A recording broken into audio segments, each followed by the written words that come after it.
My beloved people of God, welcome to this gospel reflection. Today is the 5th Sunday of Easter Year C. The readings of this Mass today are the first reading from the Acts of the Apostles, chapter 14, verses 21 to 27. The second reading is from the book of Revelation, otherwise called Apocalypse, chapter 21, verses 1 to 5.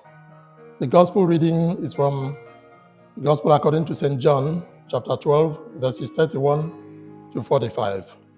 The theme of today's reading is, we have been offered something new. There is something new. Jesus offers us something new, a new commandment, to love one another. By this we shall be recognized. We shall be known to be his followers and those who believe in him. The theme of something new runs through the three readings: new commandments, new communities, and new world.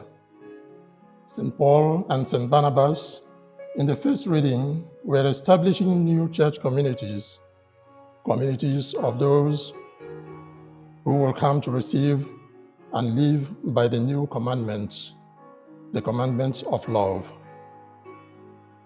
They planted new communities at Lystra, Iconium, Pisidia, Pamphylia, Perga, Attalia, and Antioch.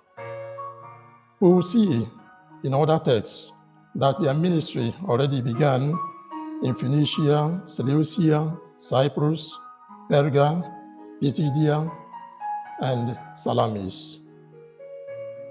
These are communities of people, believers being called to accept and live by the new commandment of love.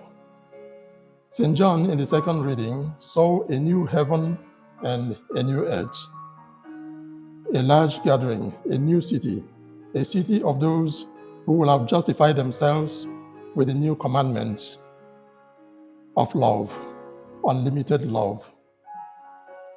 In the Gospel, Jesus hands to his followers, his immediate brothers, the apostles, the new commandment of love, and he charged them to love one another. Why is the Lord's commandment new? The scripture all along from the Old Testament has always taught love for your neighbor, like in Leviticus chapter 19, verse 18, where it says, "Do not seek revenge, but love your neighbor as yourself."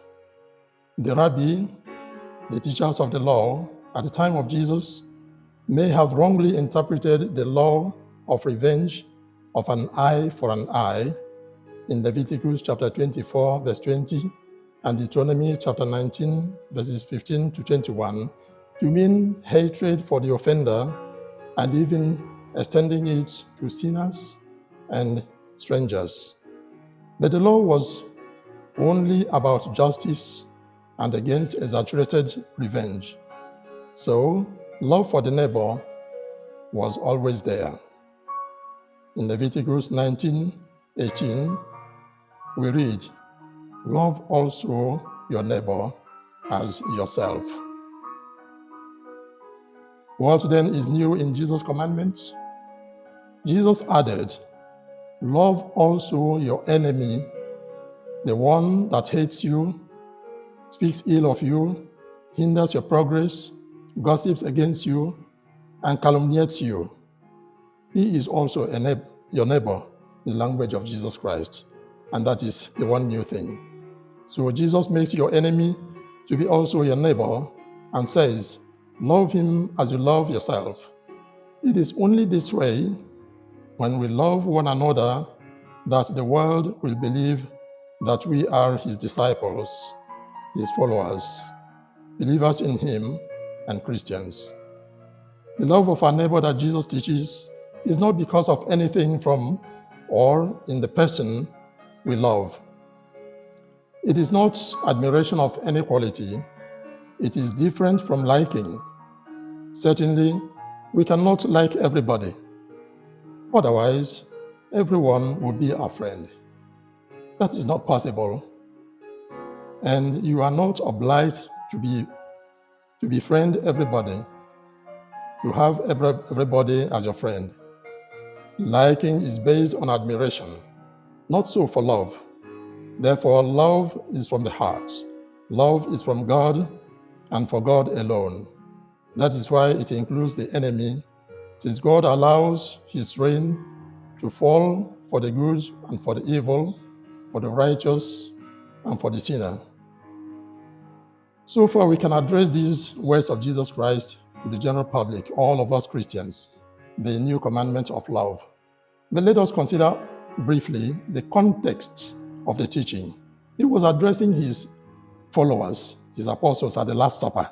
So he was addressing those he had gathered to help him at the time and after to proclaim the gospel. So he's telling them to love one another if their preaching and evangelization must bear fruit. That can refer to us today. Many of us who can, like Paul and Barnabas, go together to proclaim the gospel.